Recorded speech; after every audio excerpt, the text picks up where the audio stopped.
You're throwing away onion peels and used tea powder? Stop. What I'm about to show you is a game changer. I mixed these two kitchen wastes, and what happened to my plants shocked me. In just 5 days, my plant's roots exploded with growth, without using any chemical fertilizers. Here's how you can do it too. Onion peels, a handful. Used tea powder, from 1 to 2 cups of tea. All you need is a handful of dry onion peels and some used tea powder. These two are packed with potassium, nitrogen, and micronutrients that boost root development naturally. How to make the fertilizer. Step 1. Crush the peels into small pieces. Step 2.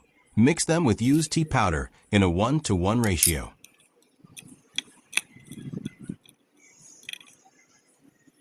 Step 3. Add the mix to the base of the plant or mix it into the topsoil.